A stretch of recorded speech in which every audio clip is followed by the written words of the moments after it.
Points, coordinate of mid points, section formula apply करके internal point coordinate find करना, centroid coordinate find करना, किसी triangle को बताना कि इक्वेटरल है, आइसोस्केल है या राइट एंगल ट्रायंगल है, किसी क्वाड्रिलेटरल के बारे में बताना कि ये स्क्वायर है, रोम्बस है, पैरेललोग्राम है या रेक्टेंगल है, एरिया ऑफ ट्रायंगल निकालना, एरिया ऑफ क्वाड्रिलेटरल निकालना, ये सारी चीजें आपने क्लास 10th में सीखी थी। उसका पूरा रिवीजन इस एक्सरसाइज के अंदर।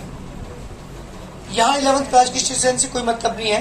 एक क्वेश्चन जो 5th क्वेश्चन की मैं बात कर रहा हूँ, एक्सरसाइज है मेरे पास 20A, जिसकी बात कर रहा हूँ क्वेश्चन नंबर 5 की। ध्यान दीजिएगा, थोड़ा सा अलग क्वेश्चन है। 5th क्वेश्चन ये पूछा है, find the distance between the point A x1 y1। जी बेटा एक पॉइंट है ये A x1 y1, एक पॉइंट है B x2 y2 parallel to the x axis. हाँ जी, ये B है, इसी कोऑर्डिनेट x2, y2, और जो A B लाइन है ये वाली, ये पैरेलल टू द, हाँ जी, ये एक्स एक्सिस के पैरेलल है। क्वेश्चन ने कहा है ये कि जो AB है वो एक्स एक्सिस के पैरेलल है। ठीक है, मुझे डिस्टेंस निकालनी है A और B के बीच की, है ना, ये मेरा क्वेश्चन है। डिस्टेंस निकालनी है जिसकी कोऑर्डिनेट आपको दे रखे हैं x1 y1 x2 y2, यानी कोऑर्डिनेट ऑफ पॉइंट A, इसी कोऑर्डिनेट है x1 y1, coordinate of point B, coordinate है इसके x2 y2। मुझे निकालनी है दोनों के बीच की डिस्टेंस। डिस्टेंस का फॉर्मूला आपको पता है, अंडर रूट x1 1 x2 का whole square plus y1 1 y2 का होल स्क्वायर, ये मेरा फॉर्मूला है। डिस्टेंस तो मेरे पास आ चुकी, दोनों के पॉइंट के बीच डिस्टेंस है, ये आंसर मेरा आ चुका। बट प्रॉब्लम में क्या आ रही है कि यहाँ जो AB है, here AB is parallel to the x axis. ये मैपल्स वाले बताएंगे, डी वाले चुप रहेंगे, लेकिन मैंने बता रखा है। जो AB लाइन है वो एक्स एक्सिस के पैरेलल है। जब ये लाइन एक्सिस के पैरेलल है तो यहाँ चेंज क्या आएगा, कुछ ना कुछ चेंज आएगा। अगर AB parallel to the x axis है, हाँ जी आप बताएंगे राग की बली, आप बताएंगे वेल साहब ये है हमारे पास डिस्टेंस A और B के बीच की, लेकिन क्वेश्चन ने कहा कि एक्स जो AB लाइन है वो एक्स एक्सिस के पैरेलल है, तो चेंज क्या आएगा इसमें, इस आंसर में क्या चेंज आएगा। AB parallel to the x axis, slope की एक ही तो लाइन है यहाँ पे AB जी, y इक्वल टू 0। हाँ जी विभूति जी, जी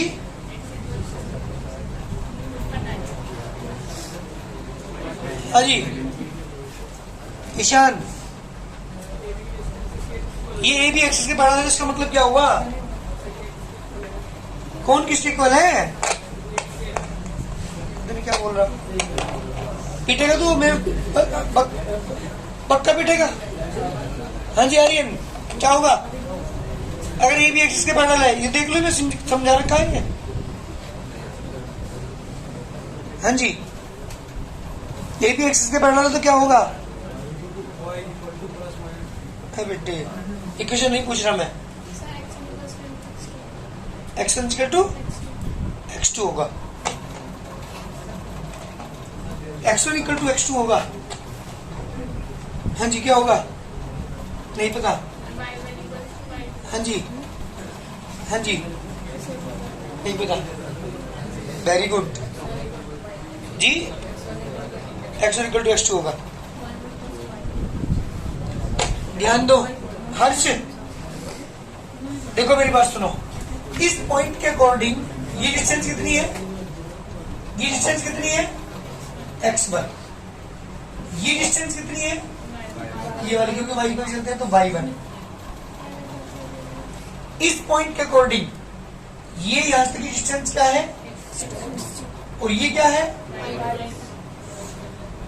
y1 इक्वल टू क्या हुआ, here AB parallel to the x axis, so y1 equal to किसके बेटा, पक्का 100%। अगर AB एक्सिस के पैरेलल है तो मैंने प्रूव करके दिखा, देख लीजिए इस पॉइंट के कोऑर्डिनेट के अकॉर्डिंग ये डिस्टेंस y1 है और इस पॉइंट के अकॉर्डिंग ये डिस्टेंस y2 है। जब ये पैरेलल है तो डिस्टेंस हमेशा इक्वल होती है, हमेशा दो लाइनों के बीच डिस्टेंस इक्वल होती है, तो y1 इक्वल टू y2 हुआ। जब y1 equal to y2 put करेंगे तो this implies ab is equal to under root x1 1 6 का होल स्क्वायर, y1 की जगह y2 है, y2 की जगह y1 पुट करेंगे तो y1 1 से y1 इसका होल स्क्वायर y1 से अंडर रूट x1 1 से x2 का होल, इस पास रूट कैंसिल, क्या बचा बेटा x1 1 से x2। This is AB। ये मेरे क्वेश्चन का आंसर हुआ। एक पार्ट उसने पूछा है यहाँ पे, क्या पूछा है? Second part AB parallel to y axis. Second part की बात कर रहा हूँ यहाँ पे। नंबर 1 यहाँ से हुआ। Number second, if AB parallel to the y axis, अगर ये y एक्सिस की पैरेलल हो जाए, मैं फिगर बना रहा हूँ, ध्यान दीजिएगा। ये ओरिजिन है, ये x डैश है, ये x है, ये y डैश है, ये पॉइंट है A जिसे कोऑर्डिनेट है x1, y1, ये पॉइंट B है जिसे कोऑर्डिनेट है x2, और ये जो AB लाइन है ये parallel to the y axis. ये लाइन y के पैरेलल है तो क्या होगा? हाँ, अब आप देख रहे होंगे यहाँ पे कि AB जो है वो पैरेलल है किसके बेटा? y एक्सिस के पैरेलल। इसका मतलब क्या हुआ? अब लिखे यहाँ पे, सो x1 इक्वल टू किसको बेटा? तो दिस इंप्लाइज AB ने चेंज करा, देखिएगा ध्यान से, x1 की जगह x2 या x2 की जगह x1 रखेंगे तो x1 1 से x1 का होल स्क्वायर प्लस y1 1 से y2 का होल, इससे ये कैंसिल, 0 का स्क्वायर 0 हो गया, y1 1 से y2 का स्क्वायर से रूट कैंसिल, क्या बचा y1 1 से y2, जिसका रिक्वायर्ड आंसर। ये मेरा क्वेश्चन नंबर 5 है इस एक्सरसाइज का। इस एक्सरसाइज के जितने भी क्वेश्चन से पढ़ के देख लीजिए एक बार। जो क्वेश्चन आपको ऐसा लगता है नहीं हो सकता पूछ लीजिए, नहीं तो मैं अगली एक्सरसाइज स्टार्ट कर रहा हूँ, नेक्स्ट एक्सरसाइज स्टार्ट कर रहा हूँ। कोई प्रॉब्लम हो तो जल्दी पूछो मेरे से। अगर 3 वर्टिस आपको दिया होते इस पैरेललोग्राम के, चौथा वर्टेक्स आपको निकालना तो भी हम ये वाला फॉर्मूला अप्लाई करेंगे। और अगर चारों दे रखी हो जिनमें x और y शामिल हो या a और b और वो हमें निकालने हो तो भी हम ये चीज अप्लाई करेंगे। जब भी x या y या a और b पूछा जाए तो AC का मिड पॉइंट निकालिए, BD का मिड पॉइंट निकालिए और दोनों को आपस में इक्वल रख दीजिए, क्योंकि diagonal of a parallelogram bisect each other. जब बाइसेक्ट करते हैं तो इसका मतलब वो जो है वो AC का भी मिड पॉइंट होगा और वो BD का भी मिड पॉइंट होगा। तो हम यहाँ पे क्या करेंगे? AC का मिड पॉइंट निकालेंगे, BD का मिड पॉइंट निकालेंगे, दोनों क्या रख देंगे? इक्वल रख देंगे। ये हमारा क्वेश्चन हुआ। आप लिखेंगे सबसे पहले, सुन लो पहले एक बार कैसे करोगे। कोऑर्डिनेट ऑफ पॉइंट A, जी बेटा के coordinate -2 -1, coordinate of point B 1, 0, coordinate of point C x, 3, coordinate of point D 1, 1। सुन लो एक बार। We know diagonal of a parallelogram bisect each other. क्या करते हैं दूसरे को? बाइसेक्ट करते हैं। तो इसका भी मिड पॉइंट निकाल लेता हूं और इसका भी मिड पॉइंट, क्योंकि ये दोनों एक ही पॉइंट होंगे। So coordinate of mid point of किसका बेटा? AC का। सबसे पहले AC के मिड पॉइंट की बात कर रहा हूं, ठीक है। मिड पॉइंट का फॉर्मूला क्या होता है? x1 plus x2 upon 2 minus के 2 प्लस के x अपॉन 2, कॉमा लगाएंगे बीच में, माइनस के 1 प्लस के 3 अपॉन 2, ठीक है। डीए में भी ऐसे कुछ कैंडिडेट है जिन्हें मिड पॉइंट का फॉर्मूला नहीं पता, 10th और 11th क्लास से मैथ्स ले लिया। मेरे पास में भी होंगे ऐसे है, माइनस के 2 प्लस के x अपॉन 2, माइनस के 1 प्लस के 3, 2 अपॉन 2 यानी 1। This is the coordinate of the mid point of AC। ये AC के मिड पॉइंट के कोऑर्डिनेट आ चुके हैं। बात करते हैं किसकी? Now coordinate of mid point of BD। BD के अकॉर्डिंग मिड पॉइंट का कोऑर्डिनेट निकालते हैं। क्या आएगा? 1 प्लस के 1 अपॉन 2, y प्लस के 0 upon 2। 2.2 in 1 comma y upon 2 g देखा coordinate of the mid point of BD। But दो लाइन जब इंटरसेक्ट करती है एक दूसरे को कितने पॉइंट पर काटती है? एक पॉइंट पर। कि ये पॉइंट हुआ जो कोऑर्डिनेट आई है मेरे दो तरीके से, ये एक ही पॉइंट के कोऑर्डिनेट है या अलग अलग पॉइंट के कोऑर्डिनेट है? एक ही के हैं और दोनों तो इसका मतलब इक्वल होंगे नहीं होंगे? आप देखिए यहाँ पे दो लाइन इंटरसेक्ट करती है एक दूसरे को एक ही पॉइंट पर। आप देखिए यहाँ पे we know two lines intersect each other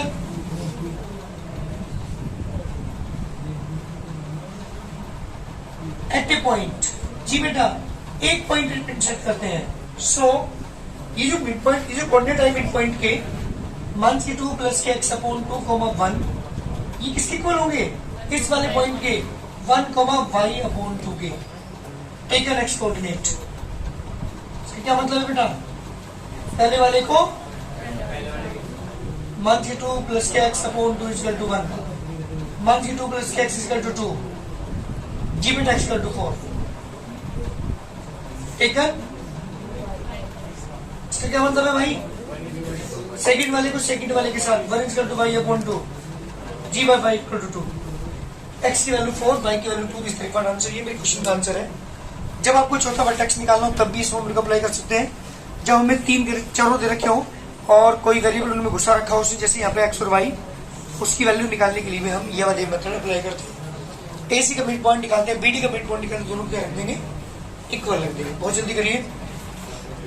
एक क्वेश्चन नंबर 5 करा, एक क्वेश्चन नंबर 15 करा। सारे क्वेश्चन 10th क्लास के हैं। एक दो क्वेश्चन को छोड़ के, जैसे क्वेश्चन नंबर 5 था ये नहीं था, ये तो क्वेश्चन नंबर 15 है 10th में, ये तो आपने किया है 10th क्लास में। तो ज्यादातर क्वेश्चन 10th के हैं, है ना? इस एक्सरसाइज में कोई और पढ़ा हो तो जल्दी पूछिए। सुनो, अगर आप NCERT की स्ट्रेट लाइन पढ़ोगे तो वास्तव में ज्यादा क्लियर नहीं कर पाओगे स्ट्रेट लाइन को, लेकिन यहाँ शुरुआत हमारी स्टार्ट होती है। बहुत इजी टू हार्ड क्वेश्चंस लिए हैं हर्ष अग्रवाल की बुक के अंदर। पहला क्वेश्चन, पहला part, find the slope of the line who increases is. जी बेटा, a line makes an angle and angle with x axis. जी कितने एंगल बना रही है?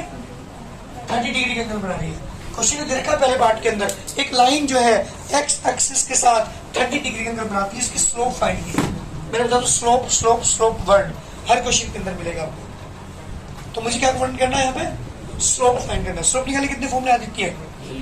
कौन सा यूज करेंगे यहाँ पे? tan theta. जब आपको थीटा गिवन है, थीटा गिवन है क्वेश्चन में, जब लाइन की क्वेश्चन दे रखी है तो मान से अपॉन बी यूज करते हैं। जब कोई लाइन इन 2 पॉइंट से पास होकर जा रही है तो y2 minus y1 upon x2 minus x1 use करते हैं। तो मुझे निकालना slope of this line.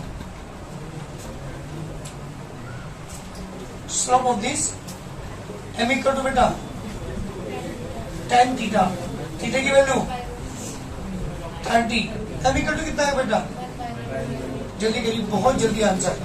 Second part है, थीटा दे रखा आपको कितना? 120 डिग्री। जल्दी स्लोप फाइंड करो। थर्ड पार्ट, थीटा दे रखा आपको जी बेटा 135 डिग्री, स्लोप फाइंड करनी है। फोर्थ पार्ट, थीटा दे रखा आपको 90 डिग्री। जी बेटा 4 पार्ट आपसे पूछी है और केवल आपसे स्लोप पूछी है। चलिए निकालते हैं इसकी slope. Slope of this line m equal to tan theta, theta की वैल्यू 120, फैक्टर करोगे 120 के 90 plus 30 lies in the 90 plus 30 lies in the second quadrant. Second घर किसका होता है? ये कौन है? ट्रिग्नोमेट्री सीख लो, अगर नहीं सही मारी रोक दो मुझे यही कि सर सेकंड क्वाड्रेंट में कैसे है। हालांकि एक एक्सरसाइज हमारी आई थी 10th क्लास के अंदर, वहां मैंने आपको समझा, दोबारा फिर रिवाइज कराऊं, ध्यान दीजिएगा।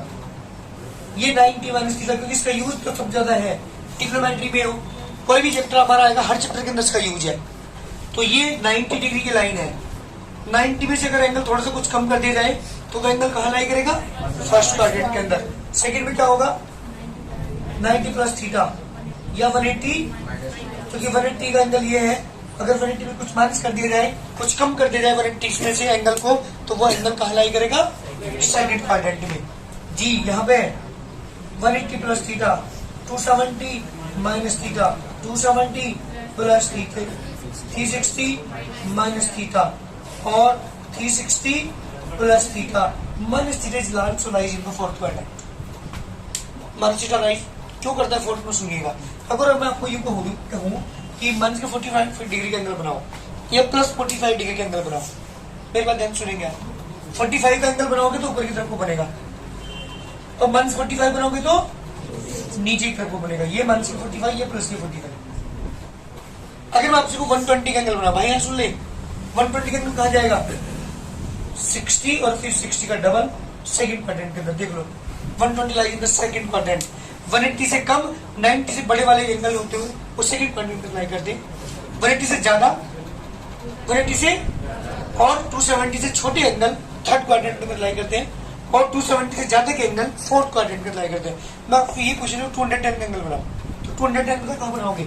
ऐसे लाइन ड्रॉ करोगे, 210 हमारा, ये तो 180 का है ना, ये एंगल 180 में 30 और ऐड कर देंगे तो ये एंगल 210 होगा। This is lies the third quadrant.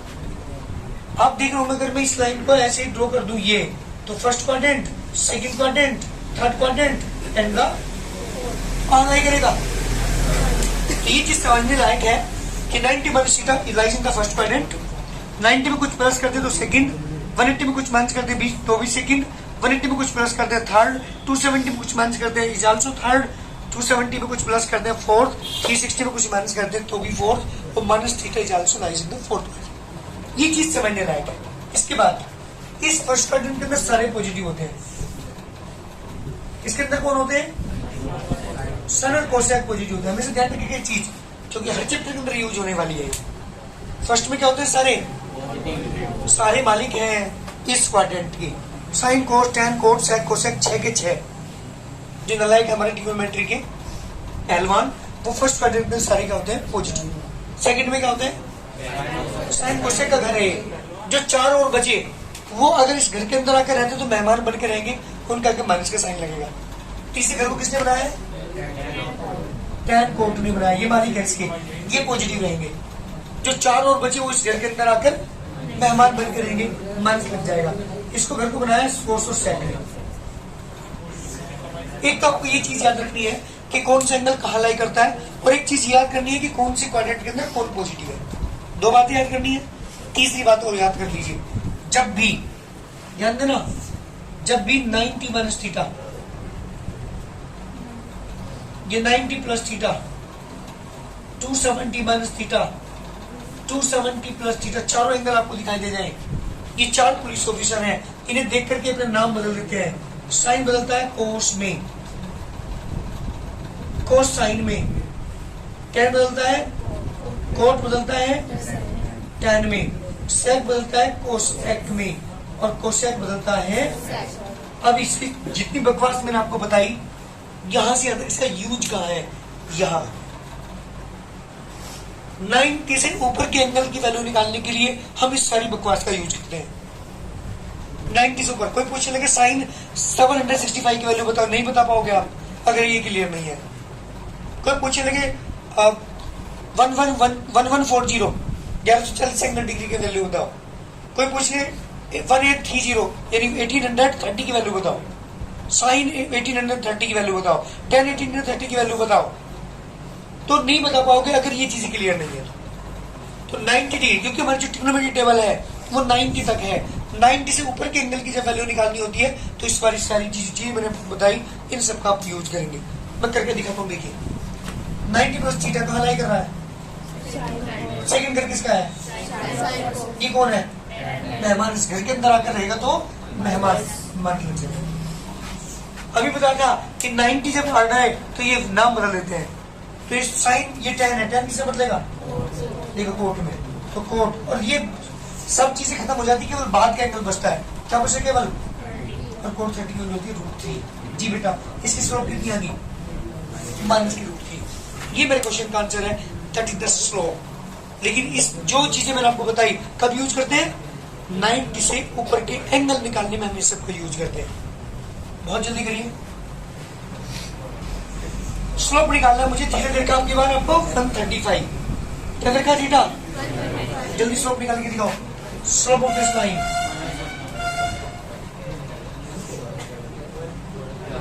m equal to tan theta, theta की वैल्यू 135। हाँ जी 135 क्या करेंगे 90 plus theta, 90 plus theta line के सेकंड क्वाड्रेंट, सेकंड घर किसका होता है साइन कोसाइन का, ये कौन है मेहमान है माइनस संख्या। 90 से क्या होगी वैल्यू चेंज, tan किससे बदलेगा कितना, 45 की वैल्यू कितनी होती है, बहुत जल्दी करिए आंसर। फोर्थ पार्ट की बात कर रहा हूँ, मुझे निकालनी है इसकी slope, slope of this line m equal to tan theta, tan 90 की वैल्यू बेटा, tan 90 की वैल्यू जल्दी करिए आंसर, 1/0 इसका आंसर होगा। इसकी स्लोप होगी वो इनफिनाइट होगी, जल्दी करो आंसर। नॉट डिफाइंड लिख सकते हैं तो नॉट डिफाइंड हमारा इसका आंसर होगा। This the question number 1। Question 1 में कितने पार्ट है, 4 पार्ट थे जो मैंने आपको कराए। मैं बात करता हूँ क्वेश्चन नंबर 2 की। सुन भाई अब आपके पास स्लोप दे दिया √3। ध्यान सुनो पहले, स्लोप से क्या पता चलता है, किसी भी लाइन के द्वारा एक्स एक्सिस से बड़ा एंगल कितना है ये पता चलता है। जब भी आपसे पूछा जाए कि एक लाइन ने एक्सिस से कितने एंगल बनाया तो उसको मैं स्लोप लेके चल दो, स्लोप फाइंड कर दो, स्लोप से अपना एंगल आ जाएगा। तो यहाँ क्या दे दिया, उल्टा क्वेश्चन हो गया। क्वेश्चन नंबर 1 के अंदर थीटा दे रखा था, स्लोप पूछा था, अब क्या दे दिया स्लोप दे दिया, थीटा पूछा है। क्वेश्चन ने कहा है find the inclination of the line whose slope is, slope दे दिया और इस लाइन ने कितने एंगल बनाया एक्स एक्सिस से, ये क्वेश्चन आपसे पूछ लिया। उल्टा है ना, पहले क्वेश्चन में क्या था स्लोप गिविंग नहीं, थीटा गिविंग था, स्लोप पूछा था, यहाँ स्लोप गिविंग थीटा पूछा है। बताओ क्या करोगे, m इक्वल टू क्या होता है tan थीटा, m की जगह tan थीटा रखा है, इसका √3, √3 वैल्यू किसकी होती है tan 60, थीटा का मान कितना आया 60 को मैं क्या लिख सकूं π/3, जल्दी करिए आंसर। कुछ भी तो ऐसे बैठे होंगे π/3 कहां से आए हो, याद रखिएगा ये एंगल डिग्री में है, इसे रेडियन में कन्वर्ट करना है 60 इंटू π/180, याद रखना 60 डिवाइड करें π/3। किसी भी एंगल को अगर वो डिग्री में है रेडियन में कन्वर्ट करना है तो π/180 से मल्टीप्लाई करो, और अगर वो रेडियन में है डिग्री में कन्वर्ट करना है तो 180/π से मल्टीप्लाई करो। तो यहाँ किस में था, डिग्री में था, रेडियन में कन्वर्ट करना था, मल्टीप्लाई करिए कितने π/180 से। एनी प्रॉब्लम, बहुत जल्दी करके दिखाओ उसके सेकंड और थर्ड पार्ट जी। सेकंड पार्ट में हमने रखा आपको 1/√3, जल्दी करिए m equal to 1/√3। Third part में रखा है m इक्वल टू 1, और फोर्थ पार्ट में रखा है m इक्वल टू -1। ये 4 पार्ट है और हमें फाइंड क्या करना भाई, जल्दी बोलो क्या फाइंड करना है, थीटा फाइंड करना है कि इस लाइन ने एक्स एक्सिस से कितना एंगल बनाया है, ये हमें फाइंड करना है। जी बेटा m equal to tan theta 1/√3, अरे √3 किसकी वैल्यू होती है 1/√3 tan 30, थीटा का मान कितना आ गया, ये तो ये आंसर आप छोड़ देंगे। और अगर आप इसे आंसर रेडियन में कन्वर्ट करना चाहते हैं तो थीटा इक्वल टू 30 मल्टीप्लाई π/180, जी बेटा π/6। 2 आंसर आ गया हमारे पास। तीसरे की बात करता हूँ, m equal to tan theta equal to 1, theta value किसकी होती है tan 45, थीटा का मान कितना आ गया 45 डिग्री। इसे कन्वर्ट करना है मुझे किसमें 45 इंटू π/180, जी बेटा थीटा की वैल्यू कितनी आ गई π/4। 3 पार्ट के आंसर हमारे आ चुके। चौथे पार्ट की बात कर रहा हूँ, चौथा पार्ट है m इक्वल टू 1। यहाँ गलती करोगे तुम, m इक्वल टू क्या होता है tan थीटा इक्वल टू -1। मुझे बताओ tan नेगेटिव कौन सी क्वाड्रेंट में होता है, क्योंकि यह नेगेटिव है तो उसी क्वाड्रेंट के अंदर एंगल निकालना पड़ेगा। सेकंड में होता है, फोर्थ में होता है, दोनों आंसर आ सकते हैं बट मैं सेकंड लेके चल रहा हूँ, ठीक है। tan theta equal to, second का मतलब क्या हुआ tan 180 माइनस। अब आप कहोगे सर आप 90 प्लस भी तो कर सकते हो, 90 से वैल्यू चेंज होती है इसलिए 90 यूज मत करना, 270 का भी यूज मत करना, सेकंड क्वाड्रेंट के अंदर लाने के लिए दो एंगलों की जरूरत थी। ये तो 90 प्लस, ये 180 माइनस। 90 यूज कर नहीं सकते, तो क्या लिखूंगा 180 माइनस। 180 माइनस लिख करके मन वैल्यू किसकी होती है 45 है। tan theta is equal to tan 135। Theta की वैल्यू कितनी आ गई? मुझे कन्वर्ट अगर करना है इसे किसमें, रेडियन में किससे मल्टीप्लाई करोगे? पाई अपॉन 5 से डिवाइड करो, 3 से डिवाइड कर लो या 9 से कर लो। Theta equal to 3 pi upon 4 this is the answer. Question number 2 के सारे पार्ट मेरे कंप्लीट हो चुके। थीटा निकालना था, स्लोप आपको दी हुई थी। बात करते हो क्वेश्चन नंबर 3 की। थर्ड क्वेश्चन पूछा find slope the line which passing through the point. जी बेटा पहला पार्ट, ये दो पॉइंट है, एक ए और एक बी। इसे कोऑर्डिनेट है 0,0, इसे कोऑर्डिनेट है 4,-2। मुझे आपको बता दूं मैं, जिसके अकॉर्डिंग जिस क्रम में मैंने आपको फॉर्मूला लिखवाया उसी क्रम में हमारे ये क्वेश्चन है। अब देख रहे स्लोप की बात हो रही थी। पहले क्वेश्चन में स्लोप निकालना था, दूसरे क्वेश्चन में थीटा निकालना था, तीसरे में फिर स्लोप निकालना है। 2 पॉइंट से पास होकर जा रही है लाइन। कितने पॉइंट से? कौन सा फॉर्मूला अप्लाई करेंगे स्लोप निकालने का? तो देखिए यहाँ पे कोऑर्डिनेट पॉइंट ए, जी बेटा एक कोऑर्डिनेट तो जल्दी, कोऑर्डिनेट ऑफ पॉइंट बी 4, मुझे क्या निकालना है? स्लोप ऑफ किसकी बेटा? A B, slope of line A B, जो ए और बी दोनों पॉइंट से पास हो गए उसकी स्लोप निकाल रहे हैं। फॉर्मूला क्या है बेटा? y2 minus y1 upon y2 minus y1 upon x2 minus x1। y2 की वैल्यू बताओ जल्दी। x1 y1 x2 y2, तो y2 की वैल्यू कितनी? -2 0। x2 की वैल्यू कितना आएगा? -2.4 इसका 2 -1 upon 2 this the required answer. Any problem? Slope निकालने का एक और फॉर्मूला हमने यहाँ पे यूज किया है, y2 minus y1 upon x2 minus, जब लाइन किससे हो जाती है? करीब 2 पॉइंट से। जल्दी करो, देखो भाई स्लोप फाइंड करना है मुझे। सबसे पहले लिखता हूँ coordinate of point A 0,3, coordinate of point B 2,1। मुझे निकालना है स्लोप ऑफ ए बी। क्या है बेटा formula? Upon x2 minus x1। y2 की वैल्यू बताओ जल्दी। y1 की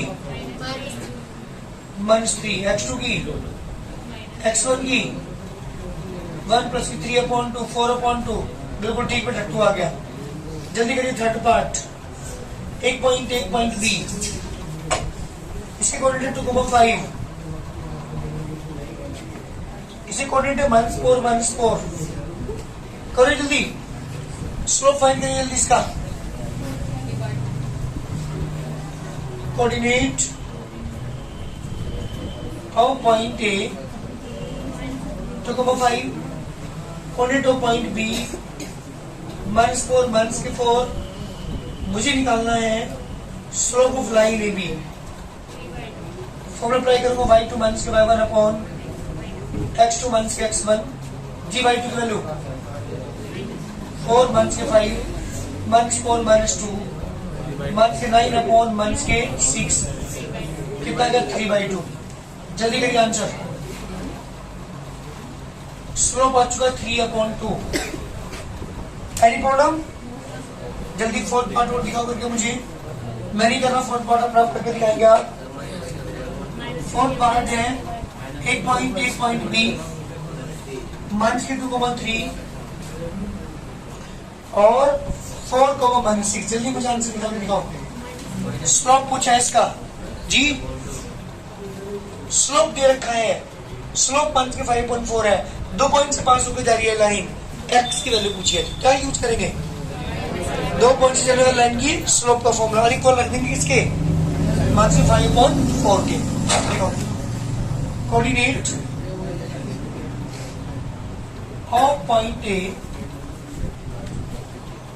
x, 2, coordinate of point B 6 minus 8। क्या निकालना बेटा मुझे? Slope of line A B. Formula बेटा x1 6 1, स्लोप लिखा minus 5.4, minus 8 minus 2 upon 6 minus x।